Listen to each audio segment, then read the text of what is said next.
Hey guys, kali ini saya akan mengulas lagi salah satu film yang sangat romantis dan pastinya dijamin bikin kamu baper. Nah, film ini sendiri berjudul Always atau Only You yang berasal dari Korea Selatan dan diproduksi pada tahun 2011. Film ini mampu membuat kita ikut terhanyut ke dalam ceritanya dan terbilang cukup sentimental. Chemistry dari kedua tokoh utama terjalin dengan sangat baik, membuat film ini semakin menguras emosi. Film ini sendiri berkisah tentang seorang mantan petinju yang memiliki masa lalu kelam. Dia adalah Chon Min yang diperankan oleh Seo Ji Suk, yang tanpa sengaja bertemu dengan seorang gadis cantik namun buta, yaitu Jung Hwa yang diperankan oleh Han Hyo Joo. Mereka berdua pun akhirnya saling jatuh cinta. Hingga suatu saat, Chon Min mengetahui fakta bahwa ternyata dialah yang menjadi penyebab Jung Hwa buta. Akhirnya, dia pun rela berkorban agar kekasihnya itu bisa melihat lagi. Nah, kira-kira bagaimanakah pengorbanan Chon Min tersebut? Dan apakah Jung Hwa bisa melihat lagi? Penasaran? Langsung saja kita simak alur ceritanya berikut ini.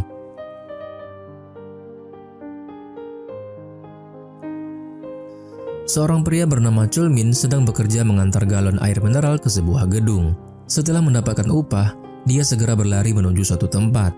Seorang pria tua sudah menunggu kedatangannya. Beliau menyerahkan koran dan menyarankan agar Chol Min tidak terlalu keras bekerja.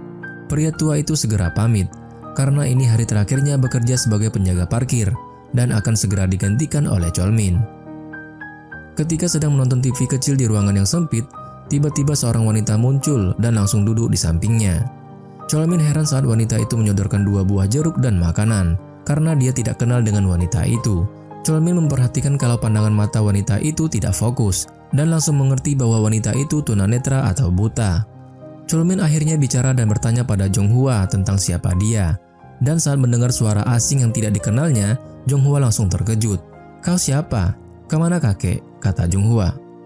Rupanya wanita yang bernama Jung Hwa itu terbiasa menonton TV bersama kakek yang digantikan oleh Chol Min. Chol Min menjelaskan kalau kakek tersebut sudah berhenti bekerja. Jung Hwa minta maaf dan pergi. Tapi akhirnya, Chol Min tidak tega melihat Jung Hwa yang menunggu hujan reda sambil memainkan tongkatnya. Dia kemudian mengajak Jung Hwa masuk dan nonton TV bersama. Lalu mereka berdua duduk di pos penjaga parkir dan menonton drama di TV. Jung Hwa tidak bisa melihat gambarnya, jadi dia hanya mendengarkan suara aktornya bicara. Keesokan harinya, Jung Hwa pergi bekerja dan terlihat dari wajahnya dia sedih, namun berusaha menjalani hidupnya dengan ceria. Dia bekerja sebagai customer service di gedung yang sama tempat Chol Min bekerja sebagai penjaga parkir. Dengan ramah dan sabar melayani seorang pelanggan yang sedang marah-marah, bosnya datang dan menyentuh pundak Jung Hwa, lalu memijatnya untuk memberinya semangat. Jung Hwa tidak merasa nyaman dengan sentuhan bosnya itu, tapi dia tetap tersenyum ramah. Chol Min datang ke sebuah arena latihan tinju. Asisten bos arena latihan tinju itu sangat terkejut melihat kedatangan Chol Min. Di kantornya bos, Chol Min bersujud minta maaf pada bosnya karena dulu tiba-tiba menghilang dari dunia tinju. Namun bosnya sama sekali tak memperdulikannya. Si bos langsung marah-marah mendengarnya. Si bos melihat Chol Min dengan penuh kebencian. Chol Min hanya bisa menunduk sedih saat bosnya itu pergi. Si asisten lalu membawa Chol Min keluar dan memperkenalkan Chol Min pada para petinjunya. Chol Min ternyata juara MMA tahun 1999 yang mampu mengalahkan lawannya di final. Selama si asisten mengoceh, Chol Min hanya menunduk. Seorang petinju lain muncul dan langsung memotong ocehan si asisten. "Orang yang dia kalahkan adalah aku, Min Tae-sik," katanya. Tae-sik menyapa Chol Min dengan dingin, dan Chol Min kaget melihat Tae-sik berada di tempat itu. Si asisten memberitahu Chol Min kalau Tae-sik sekarang bukan Tae-sik yang dulu yang pernah ia kalahkan. Dia sekarang adalah bintang yang sedang naik daun. Malam harinya, Jung Hwa datang lagi ke pos jaganya untuk menonton drama. Tiba-tiba, dia meminta jendelanya untuk dibuka karena hidungnya lebih sensitif dari orang lain. Chol Min pun membuka satu jendela, tapi Jung Hwa masih bisa mengendus bau yang tak sedap, maka dia membuka satu jendela lagi. "Apa hari ini kau berolahraga?" tanya Jung Hwa dengan tawa canggung. Chol Min akhirnya menyadari kalau bau tak enak itu pasti bau kakinya, maka dia memakai kembali sepatunya untuk menutupi bau kakinya. Setelah selesai menonton drama, Chol Min mencuci kakinya agar tidak bau. Saat mau pulang, Jung Hwa lalu memperkenalkan namanya pada Chol Min. "Perkenalkan, nama saya adalah Ha Jung Hwa." Jung Hwa mengulurkan tangannya pada Chol Min, dan Chol Min menjabat tangannya, dan saat itu pula Jung Hwa bisa merasakan tangan Chol Min yang sangat kasar. "Pekerjaan macam apa yang membuat tanganmu jadi seperti ini?" kata Jung Hwa. Chol Min langsung menarik tangannya kembali dan tidak menjawabnya. Malam berikutnya, Chol Min berjaga di posnya sambil menunggu Jung Hwa keluar dari kantornya. Dia melakukan persiapan untuk menyambut kedatangan Jonghwa dengan membuka jendelanya, menyiram bunga di pot, lalu mengibas-ngibaskan jaketnya, siapa tahu ada bau tak enak. Dia menutup matanya dan mendengar langkah kaki Jonghwa mendekat. Dia tersenyum senang mendengar langkah kaki itu. Sesampainya di pos jaga, Jonghwa langsung bisa mengendus bau sepatu baru yang dipakai Chulmin. Chulmin tidak menjawabnya, tapi Jonghwa bisa tahu dari baunya kalau itu adalah sepatu baru. Maka Chulmin mengaku kalau dia membelinya beberapa hari yang lalu. Mereka mulai menonton dramanya dan Jonghwa begitu larut dalam cerita drama itu. Saat Jonghwa pergi setelah selesai menonton drama, sebuah mobil keluar dari tempat parkirannya dan karena Jonghwa menghalangi jalannya, mobil itu mengklakson Jonghwa dan hampir saja menabraknya. Jonghwa terjatuh dan menabrak botol-botol kaca sampai semua botol itu pecah. Dan saat tangan Jonghwa hampir menyentuh pecahan botol kaca, Chulmin menghentikannya dan membantunya berdiri. Dia mendudukkan Jonghwa di bangku dan melihat kaki Jonghwa terkilir. Chulmin akhirnya membawa Jonghwa ke rumah sakit untuk mengobati kakinya. Setelah kaki Jonghwa selesai diobati, Chulmin mengantarnya pulang. Karena selama ini Chulmin tidak pernah memberitahukan namanya, sekarang Jonghwa sangat penasaran dengan namanya. Akhirnya Chulmin pun memperkenalkan namanya. Jonghwa memegang tangan Chulmin saat dia berjalan terpincang-pincang. Dan karena kakinya sakit, Jonghwa meminta untuk beristirahat sebentar. Tapi Chulmin justru menawarkan diri untuk menggendongnya. Jonghwa tak ingin menolak tawaran itu, tapi dia memperingatkan Chulmin kalau dia pasti akan menyesal kalau dia sampai menggendongnya. Chulmin menunduk agar Jonghwa naik ke punggungnya. Jonghwa meraba kepalanya, lalu menemukan pundaknya, dan akhirnya naik ke punggung Chulmin. Dan Chulmin mulai menggendongnya. Setelah sampai di depan kamar apartemen Jonghwa, Chulmin menurunkannya, dan dia sendiri duduk kelelahan di tangga. Saat Chulmin mau pergi, Jonghwa mengajak Chulmin menonton konser musik bersama di keesokan harinya. Chulmin terkejut dengan ajakannya dan dia pun mengiyakan ajakan Jonghwa. Dia pulang dengan sangat bersemangat, sementara Jonghwa berbaring sambil termenung senang. Keesokan harinya, Jonghwa pergi ke salon untuk berdandan. Jonghwa ternyata tidak sepenuhnya buta, karena matanya bisa melihat setitik cahaya. Dia senang sekaligus sedih dengan kenyataan itu. Chulmin sudah menunggunya di depan pintu apartemennya. Dia cukup terkejut dan tersenyum geli melihat dandanan barunya Jonghwa. Mereka pun pergi menonton konsernya. Jonghwa menggoyangkan kepalanya mengikuti alunan lagunya, sedangkan Chulmin menggoyangkan kepalanya mengikuti alunan kepala Jonghwa.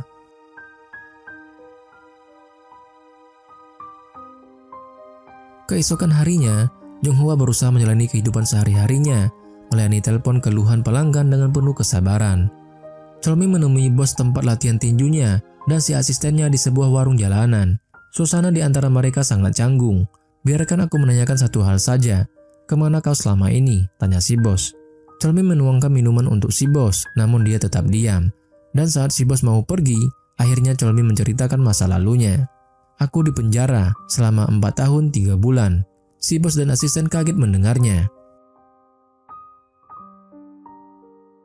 Scene pun menunjukkan flashback masa lalu Chulmin. Ternyata, setelah Chulmin sudah tidak lagi bertinju, dia bekerja sebagai tukang penagih hutang untuk lintah darat, atau yang biasa disebut dengan debt collector.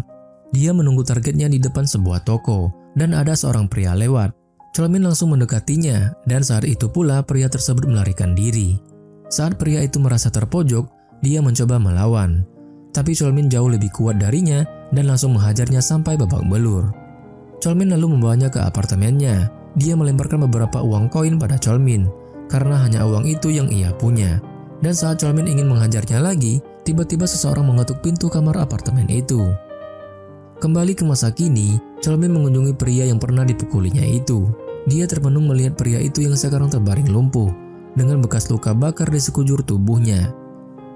Malam itu, Jonghwa pulang ke apartemennya, dan setelah dia membuka pintu, dia terkejut saat mendengar suara seseorang sedang berada di depan kamar apartemennya.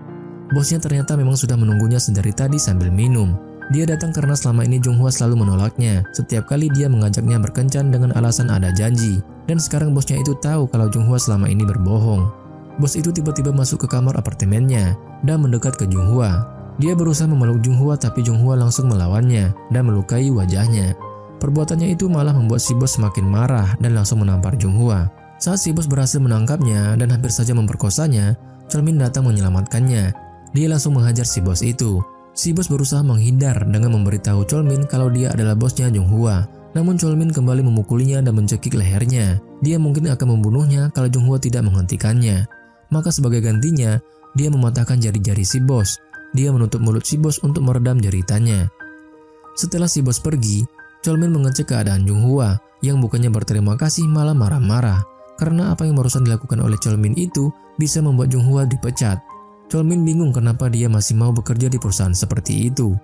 Keesokan harinya, setelah dia selesai memarkirkan sebuah mobil, dia melihat Junghwa menunggunya di depan pos jaga. Junghwa memberitahunya kalau dia sudah menyerahkan surat pengunduran diri dari pekerjaannya.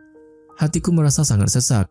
Kalau minggu depan kau ada waktu, bisakah kau membawaku ke suatu tempat? Tanya Junghwa. Iya, aku akan membawamu ke suatu tempat, jawab Cholmin. Junghwa tersenyum senang mendengarnya. Kemudian tibalah waktu yang dijanjikan. Cholmin menunggu Junghwa di depan kamar apartemennya sambil membawa seekor anak anjing. Saat Junghwa keluar, dia langsung menyerahkan anak anjing itu padanya. Junghwa terkejut dan langsung menggendong anak anjing itu. Jangan tinggal sendirian lagi, tinggallah bersamanya. Saat dia besar nanti, dia akan menjadi anjing penjaga, kata Cholmin. Cholmin mengajaknya ke suatu danau. Dia memberitahu Junghwa kalau dia dibesarkan di panti asuhan dekat danau itu. Waktu kecil, dia dan anak-anak yang lain pergi ke danau itu untuk menangkap ikan dan berenang. Tapi panti asuhan itu tenggelam karena banjir. Danau itu adalah satu-satunya tempat dia ingin kembali. Satu-satunya tempat yang bisa ia ingat. Tiba-tiba, Junghwa meminta Cholmin untuk mencarikannya sebuah batu. Cholmin memberikannya sebuah batu kecil berwarna putih. Sementara Junghwa menemukan sebuah batu kecil berwarna hitam belang. Junghwa bisa merasakan kalau batu itu sangat mirip dengan Cholmin. Aku akan menganggap batu ini sebagai dirimu dan akan selalu kubawa bersamaku. Jadi, kau juga anggaplah batu yang ini sebagai aku dan bawalah selalu bersamamu, kata Junghwa. Junghwa menyerahkan batu putih pada Cholmin dan menggenggam tangan Cholmin. Cholmin tersenyum dan balas menggenggam tangan Junghwa. Dan sepertinya semenjak itu mereka mulai berpacaran.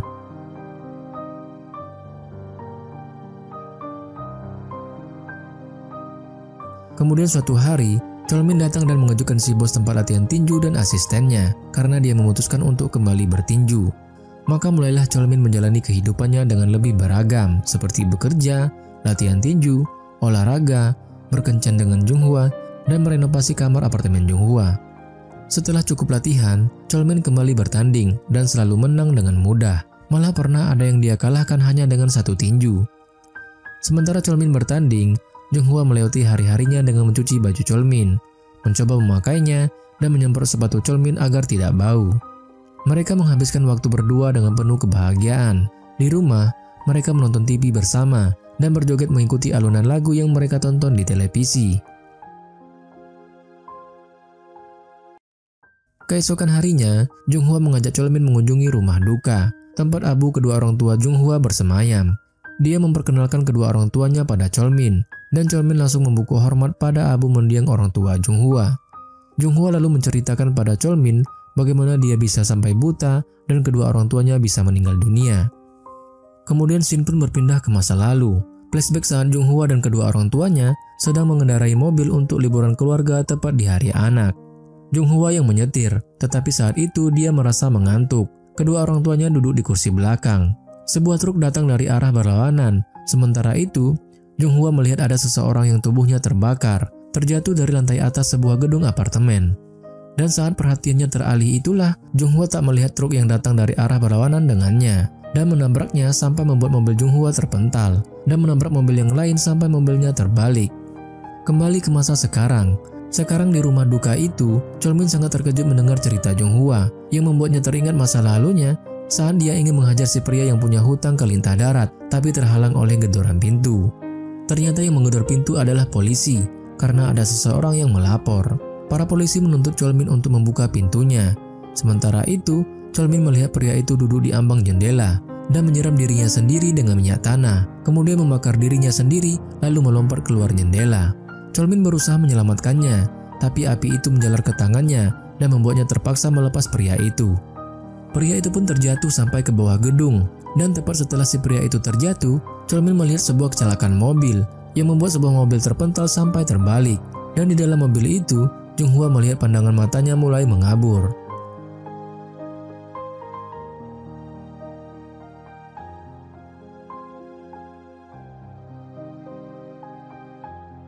Di tempat latihan tinju, Cholmin menangis, menyadari kalau dialah yang telah membuat Junghwa kecelakaan dan orang tuanya meninggal. Cholmin meninju bantal tinjunya tanpa pelindung sampai membuat tangannya lecet. Dia duduk dan menangis sendirian di tempat latihan tinju yang gelap.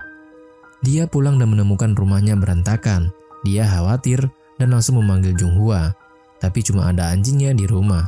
Dia berlari ke sebuah rumah sakit dan menemukan Junghwa sedang duduk setelah tangannya diobati. Cholmin datang menemui dokter mata yang memberitahunya kalau mata Junghwa tidak bisa melihat karena kornea matanya cedera. Tapi kalau Junghwa terus membiarkan matanya seperti itu, dia bisa kehilangan penglihatannya selamanya. Sementara itu Junghwa di rumah merasa setitik cahaya yang selama ini masih bisa dilihatnya jadi semakin mengabur. Selain menunggu donor, apa tidak ada cara lain? Tanya Cholmin pada sang dokter. Sebenarnya ada, kata dokter. Cholmin datang ke sebuah klub malam untuk menemui Min Tae-sik yang terkejut sendiri karena tiba-tiba Cholmin menghubunginya. Tolong pinjami aku uang, kata Cholmin. Berapa? Jawab Tae-sik. 30 juta won. Kapan kamu membutuhkannya? Secepatnya, kata Cholmin. Sebelum Cholmin pergi, Tae-sik memberinya sebuah solusi yang menghasilkan uang banyak dalam keadaan terdesak. Cholmin pun membujuk Junghwa untuk melakukan operasi. Dokter bilang kalau kornea mata bisa dibeli dari Amerika.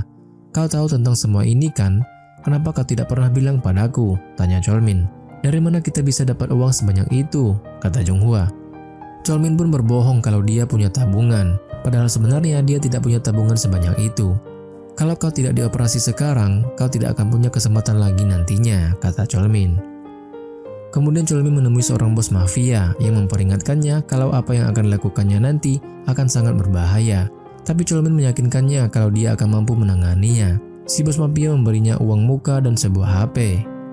Si bos mafia memberitahunya kalau pertandingan yang akan dilakukannya nanti sebenarnya tidak terlalu berbeda dari pertandingan biasa.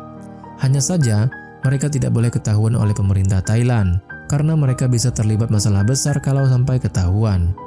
Setelah itu, Cholmin membuang semua barang-barangnya dari apartemen Junghwa. Dia teringat peringatan bos mafia kalau orang-orang itu sampai menemukan kerabat atau kekasihnya, maka mereka pasti akan melukainya. Karena itulah, dia harus melakukan persiapan. Cholmin membakar semua barang-barangnya termasuk KTP-nya. Keesokan harinya, Cholmin mengantar Junghwa masuk ke ruang operasi. Junghwa mengucapkan sampai jumpa padanya, dan Cholmin membalasnya dengan kata yang sama. Kau tidak akan pergi kan? Kau akan menungguku di sini kan? Tanya Junghwa. Mata Cholmin berkaca-kaca, tapi dia mampu menjawabnya dengan tenang. Memangnya aku mau pergi kemana? Aku tak punya tempat lain untuk dituju, jawab Cholmin.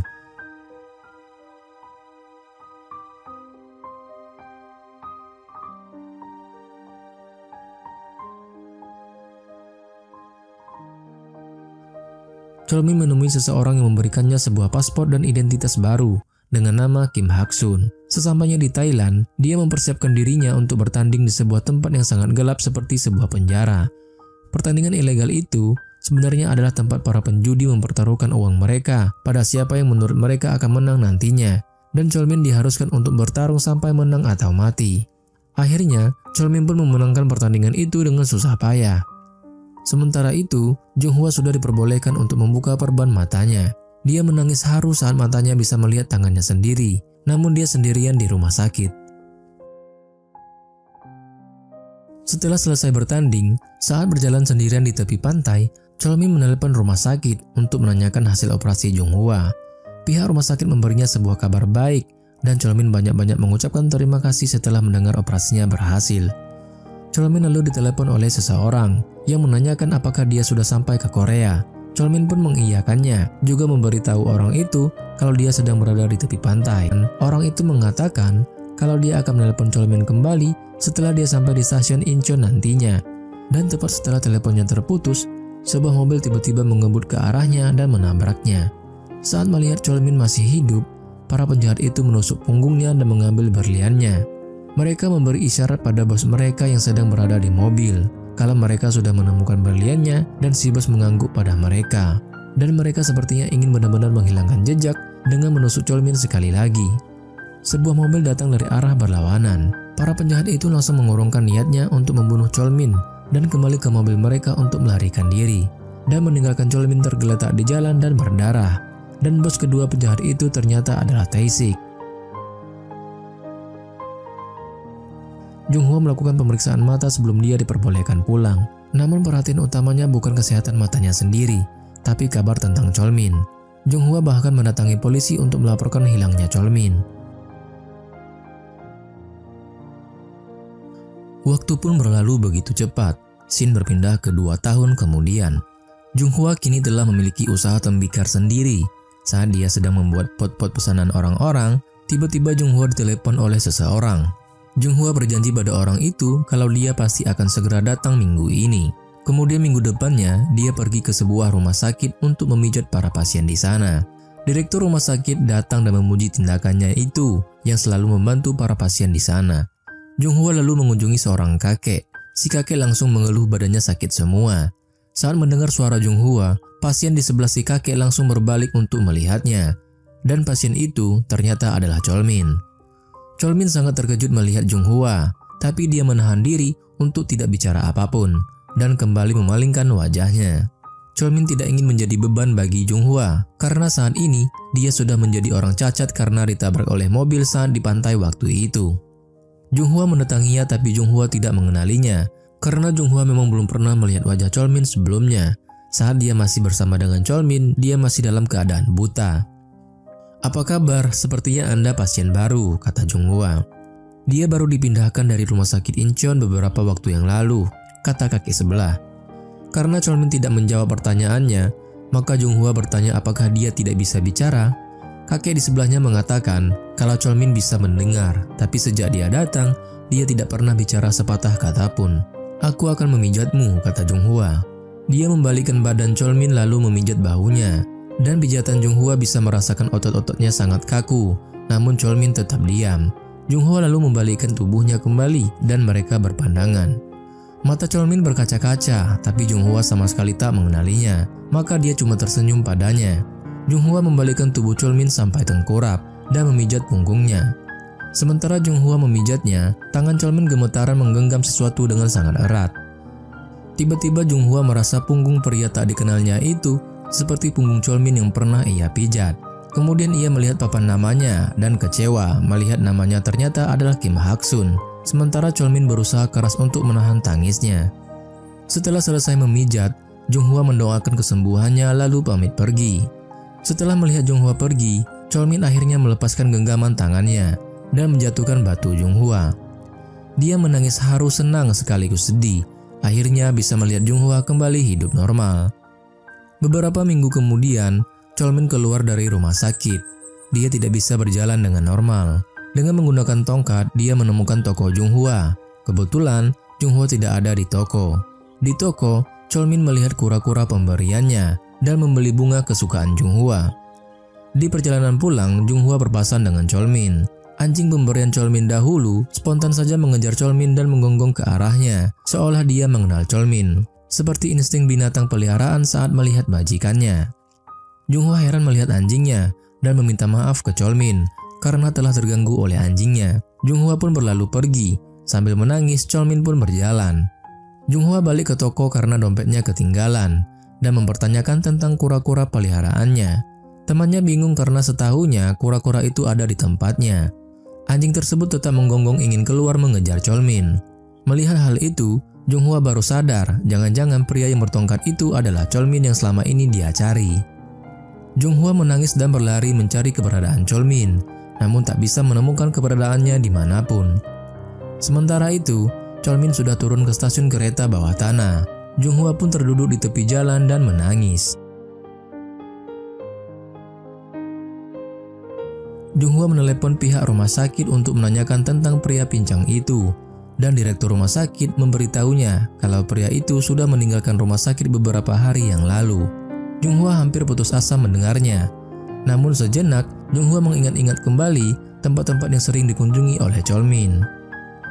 Cholmin pun pergi ke danau tempat bermainnya masa kecil dulu. Di danau itu, Cholmin melepaskan kura-kura peliharaannya dan mengingat kembali kenangannya bersama Junghua. Tanpa dia sadari, Junghua sudah berdiri tepat di belakangnya. "Aku sudah bilang kan, saat aku membuka mataku, aku hanya ingin melihat wajahmu. Tapi kenapa kamu membiarkanku hanya melihat diriku sendiri?" kata Junghua. Cholmin akhirnya mau berbalik badan untuk melihat Junghua, namun langsung menunduk kembali. Junghua berjalan mendekatinya. "Maafkan aku karena tidak mengenalimu. Aku sungguh-sungguh minta maaf," kata Junghua lagi. Chol-min menggelengkan kepalanya dan berusaha menahan tangisnya. Jung-hwa memegang wajahnya dan meminta Chol-min untuk melihatnya, melihat ke dalam matanya. Chol-min pun melihatnya dan Jung-hwa langsung memeluknya. "Aku sangat merindukanmu," kata Jung-hwa. Chol-min pun membalasnya, "Jung-hwa, aku sangat mencintaimu." Film pun berakhir dengan happy ending, di mana kedua tokoh utama ini bertemu kembali setelah berpisah 2 tahun.